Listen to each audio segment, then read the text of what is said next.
Good Saturday morning, everyone, and welcome into today's daily Bible reading for July the 29th, I believe it is. Today is July 29th, and we're reading together 1 Samuel chapter 20, which is going to really focus in on covenants and the reassurance that covenants can give even during the most difficult of times. There are a number of promises and vows and oaths and covenants that are established between various individuals in the Samuel story, especially once we have Samuel and Saul, Jonathan, and David all introduced into this text. We're going to see some vows and covenants made between David and Jonathan in the text today, which should lead to assurance during very uncertain times. So let's read about that here in 1 Samuel chapter 20. We are smack dab in the middle of the section where Saul is fully gung-ho, ready to try to kill David and rid himself of who he believes to be an adversary and a threat to him. So let's read about that here in 1 Samuel chapter 20, verse number 1. 1 Samuel chapter 20, verse number 1, David fled from Naioth in Ramah and came to Jonathan and asked, "What have I done? What did I do wrong? How have I sinned against your father so that he wants to take my life?" Jonathan said to him, "No, you won't die. Listen, my father doesn't do anything great or small without telling me. So why would he hide this matter from me? This can't be true." But David said, "Your father certainly knows that I have found favor with you. He has said Jonathan must not know of this, or else he will be grieved." David also swore, "As surely as Yahweh lives, and as you yourself live, there is but a step between me and death." Jonathan said to David, "Whatever you say, I will do for you." So David told him, "Look, tomorrow is the new moon, and I'm supposed to sit down and eat with the king." Remember, David is Saul's son-in-law.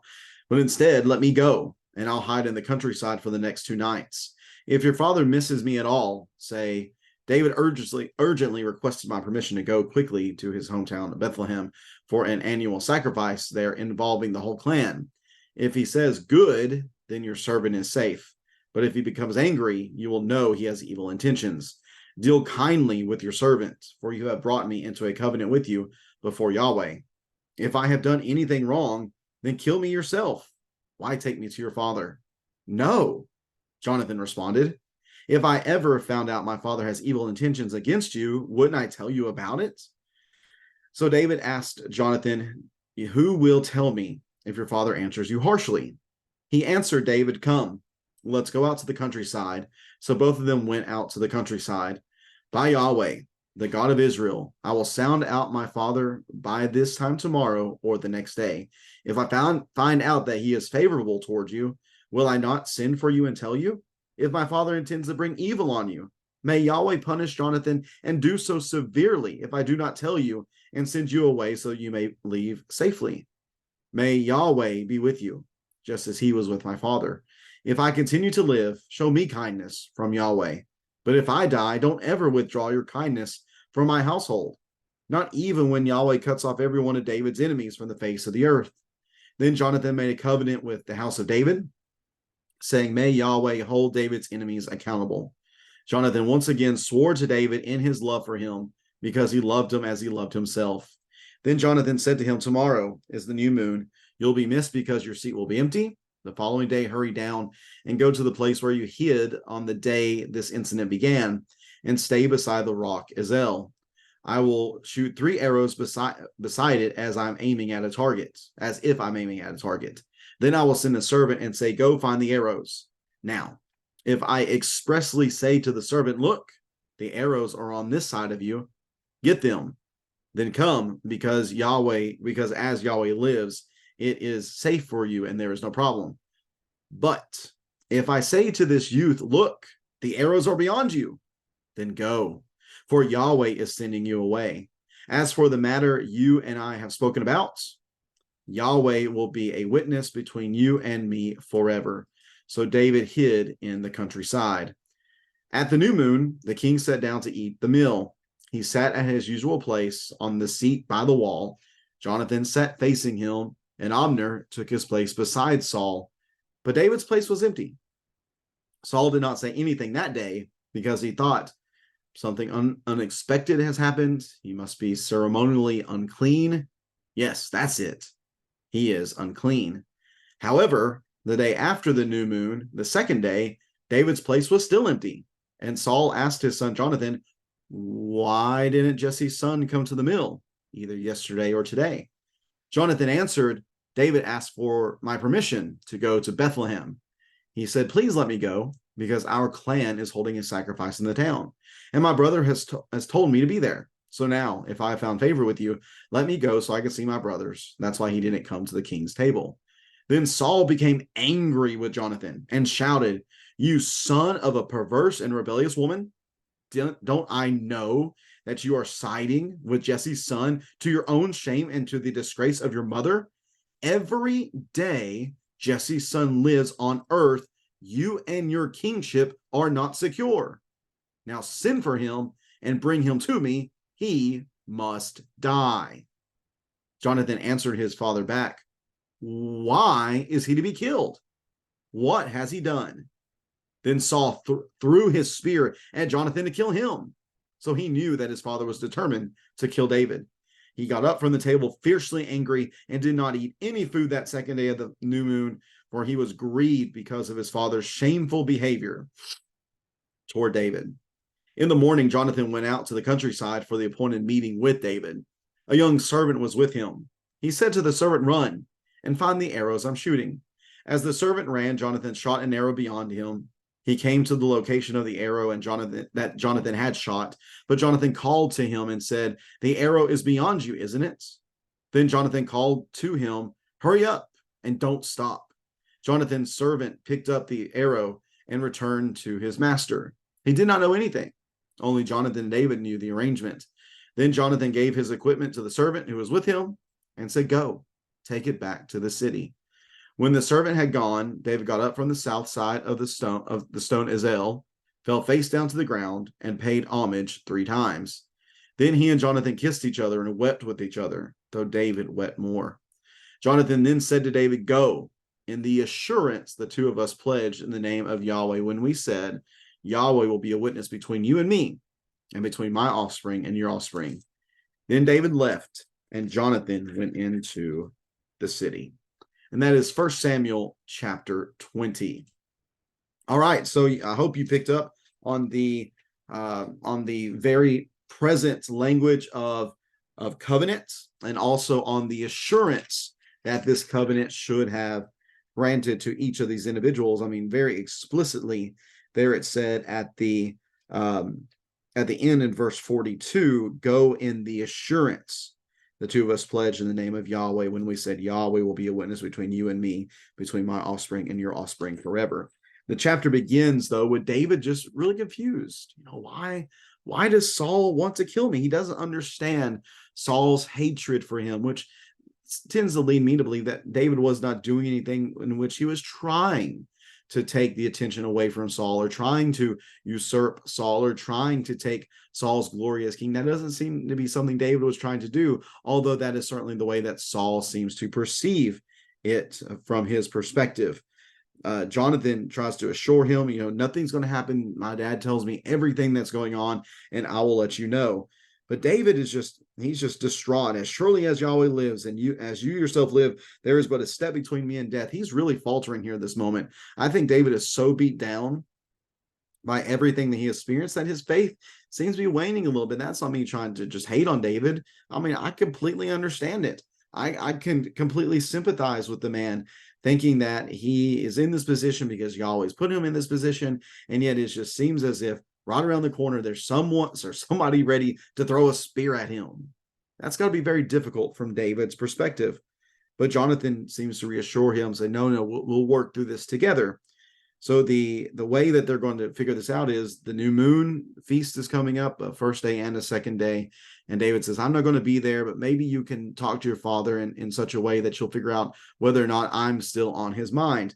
Now, within this text, we see in verse number 6, that if your dad asks where I am, then tell him, well, David urgently requested my permission to go quickly to his hometown Bethlehem for an annual sacrifice there involving the whole clan. And that is what David, or what Saul, or excuse me, what Jonathan ends up telling Saul. But the reality is, this does not look like it's true. This seems to be a made-up excuse. So what do we do with that? So what do we do with the lie and the deception and the deceit that we see present here within this text? I'll just read for you a comment from Davis on his commentary on this text. He says, some readers may be disturbed to see that the Bible records Jonathan's apparent storing for David. That is all the text is doing, reporting what Jonathan did. It does not recommend what he did. The Bible, as so often is the case, ignores the rub the modern reader may feel. It is important, however, to distinguish between what the Bible reports and what it recommends. It tells you that Jonathan prevaricated for David. It does not say, go and do thou likewise. The Bible is telling a story, not teaching ethics here. So just because this is something that is being done or is done by David and Jonathan doesn't mean that the Bible necessarily commends them for doing such. It is silent on that issue of whether or not it approves. It's just telling them what was done. And again, I can see where David's current state of mind, this could be a lower point of faith for him, that he is just, again, so distraught and so upset by the reality of his situation that he's willing to lie here in this moment and bring Jonathan into the lie as well. What David probably should have done is he should have had more confidence in Yahweh and his promises. Remember, Yahweh had told Samuel to go and to anoint David as king.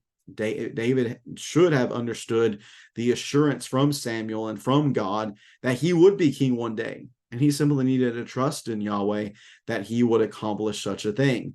Unfortunately, again, because of everything he's gone through, I can totally understand if his faith is not as strong as maybe it should be here in this moment, and he does feel the need to behave as he does, to speak as he does, and then to behave as he does.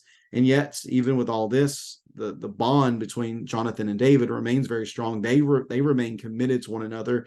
They even enter into this vow and this covenant with each other that not only would they care for one another, but that their descendants would continue to care for one another. And there's a little bit of a foreshadowing here to Mephibosheth, I think that's how you say the name, later on, once David is king, that he shows kindness to this young man who is deformed for having been dropped by, at some point dropped in his early years, and he is of the lineage of Saul, and he shows kindness to this man. I think that's something that we're going to see rooted in what we see here within this text. But Jonathan and David, they make this covenant together. They make it with one another, and they're going to take care of one another. So the way they're going to figure out to know whether or not Saul's still on the rampage is to, again, ask what's going on, or to ask the question, figure out, investigate at the meal. And then David's going to be hiding by this rock of Ezel. Jonathan's going to come out with a servant. He's going to do some target practice. And he says, well, they're going, I guess I probably shouldn't let go. Target practice. He shoots the arrow. The positioning of the arrow that he shoots, what he says about that will tell David whether or not Saul remains after him. And of course, as we get forward in the text and get actually to the meal itself, we see the first night, Saul just kind of blows it off. Oh, there must be some uncleanness that David is experiencing. But the second night, whenever he's not there, he asked Jonathan about him, and Jonathan goes through the whole ruse. Oh, he went to the hometown. He asked me if that's okay, and I said that's okay. And Saul becomes very angry, and he very hateful towards his son. Almost, as I was reading this, whenever you read something like "you son of a perverse and rebellious woman," you could probably imagine what the modern parallel phrase would be for that. I'll let you use your imagination. You probably understand what I'm hinting at, which again, that's not only hateful from Samuel, or excuse me, from Saul towards his son Jonathan. It's also hateful towards Saul's wife. Just not a very nice thing to say. But what he feels in this moment is Jonathan's loyalties are much more toward David than they are himself. And he's right about that. Saul doesn't seem to be perceiving things very well at all throughout this story, but he perceives this entirely accurately. Jonathan is more loyal to David than he is to his father, because his father's a maniac and his father's not thinking straight as he should.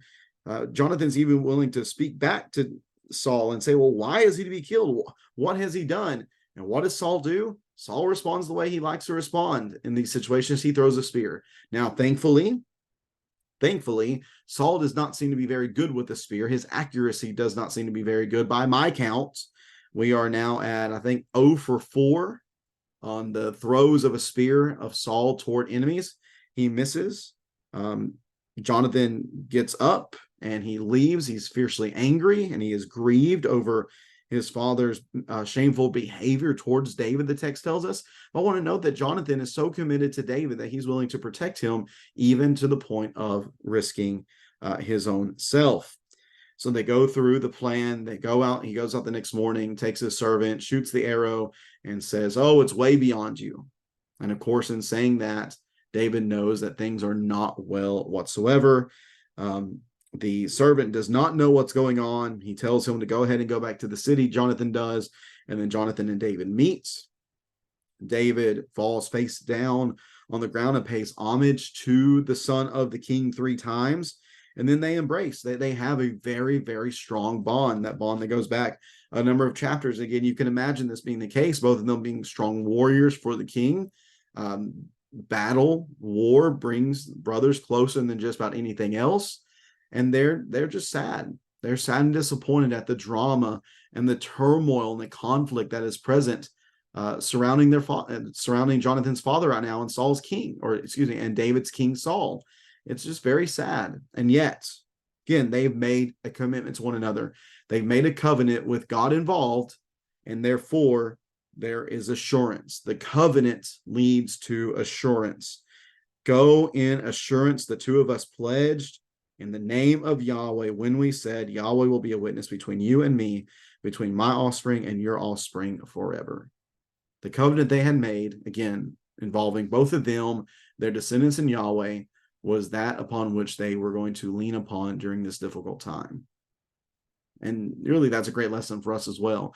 The covenant that we have between us and God in Christ, it should sustain us during very difficult times. We do not need to waver in our commitment or in our faith, because of the wonderful covenant God has made with us through the blood of Jesus and through our surrender to Jesus as Lord and King. And in the difficult times that we face throughout this life, it is my hope and prayer that each and every one of us will gain assurance because of that covenant, that God will be with us, he will bless us, and he will see us through to the end.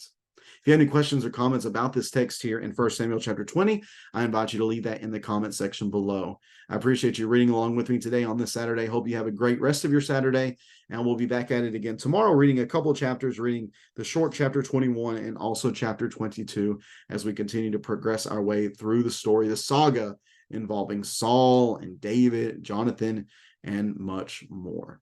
Have a good rest of your Saturday, everyone. Take care, and God bless.